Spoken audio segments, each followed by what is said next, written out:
Now hold that. So as I look simply then, it's my mind. Can I preach to y'all tonight? Are y'all all right or y'all stars? As I look at this, what Paul says is, defend your mind and only let what is of the gospel into your mind. Now, how do you know what's of the gospel if you haven't read the gospels? How do we know if somebody is teaching us wrong if you don't know what's right? I thought about this. And there was a man that came and talked about when you work for the government, they always teach you how to detect counterfeit money. And here's how. Watch this. I'm going to see where my real prophetic ears is. Here's how they teach you to detect counterfeit money. Y'all ready? Y'all ready? They only show you real money. And anything that don't look like this can't be real. Look at what we've got. We do the opposite. In church, we don't see nothing real. So if it don't look like real, if it don't look like the unreal, we think that it's real. I wish I could talk to y'all tonight. So all we see is people lying, and that looks real. People whoremongering, and that looks real.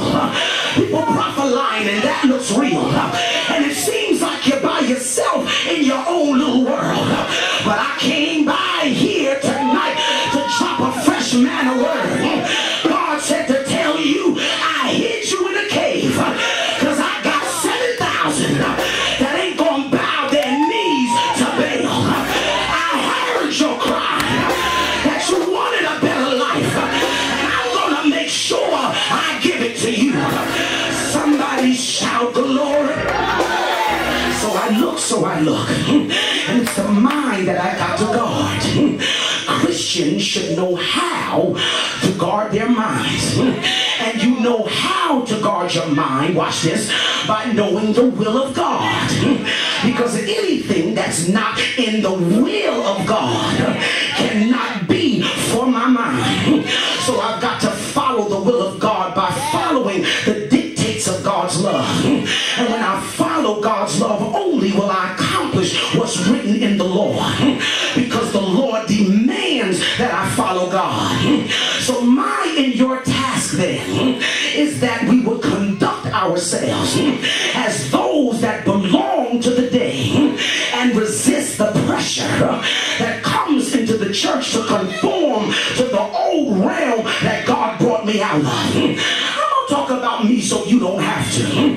You mean to tell me, Carlos, that God delivered me from a drug addiction and I come into the church and somebody coerces me to go back to doing what I got rid of? No ma'am, no sir. If the message ain't making you better, you better plot your trough somewhere else. So as I looked at it there, Romans chapter 12 verse 1. Let me slow down here. I don't want to keep y'all all night tonight. But Romans chapter 12 verse 1 said, I beseech thee by the mercies of God that you present your bodies a living sacrifice. If you notice, he said present your bodies. He doesn't say present your soul. And he doesn't say present your spirit. Because the spirit is the essential nature of God. And the essential nature of God demands that God infuses the spirit when he chooses to. The soul, on the other hand, is what is controlled by your preacher. Because the text says, obey them that have the rule over you, for they watch for your soul, not for your spirit, not for your body, but for your soul. Watch this. We as preachers, y'all gonna love this one, we cannot make you follow the information that we give you. And therefore, y'all ain't gonna like this, you can't make somebody live like you live. Because you don't control nobody's body. The only body you control is when you're married. And you control the body of your spouse. But I don't control your body when I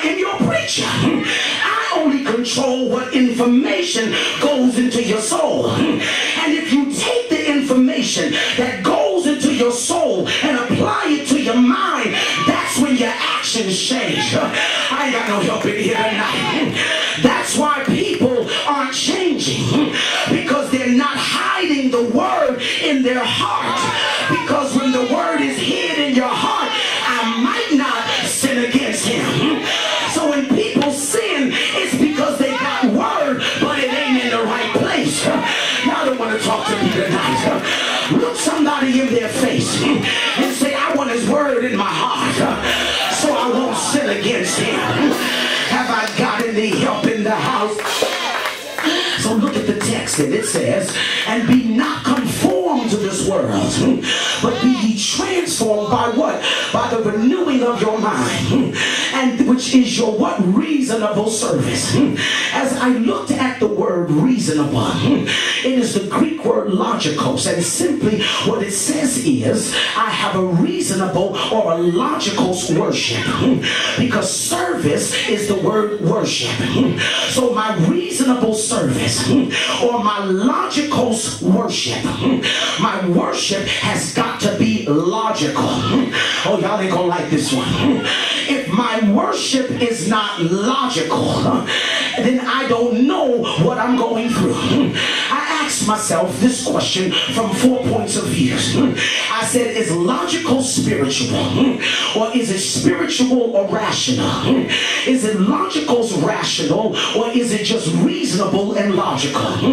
If logical is spiritual, which means reasonable becomes spiritual, in the sense that my reason is inner, then the worship that I give to God only involves my mind and my heart, as opposed to my worship as me going through simple motions. Because you got worshipers who think raising your hand is worship, and that ain't worship, that's motion. Because if my worship ain't logical, if it ain't reasonable, if it don't make sense, then it ain't true. And if it ain't true, I'm not a true worshiper. If my logicals is spiritual or rational, it is the sense of appropriation for human beings as rational and spiritual creatures. Because when I worship, I honor God by giving him what he truly wants, as opposed to the depraved worship that we who are infinitesimal give unto God. How can you worship God except what you need to worship is on the inside? And you can't worship if there is no spirit and there is no truth. So truth has to be logical, and truth mixed with my spirit makes me a true worshiper, not a true singer. Because you can sing how you feel and it still not make sense. I ain't got the right crowd. I'm working hard tonight. Oh, bless the name of our God. Third of all is logicals rational, which mean in the sense of it being acceptable to human reason. In other words, does my worship of God make sense, as opposed to irrational worship of God through offering unto God things. If you think the solidity and brevity of your worship is contingent on your praise to God, you just lost your mind. Because no vessel can outpraise a holy angel like God has around his throne.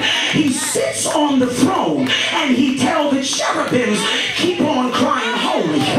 He tells the seraphims, throw your crowns down.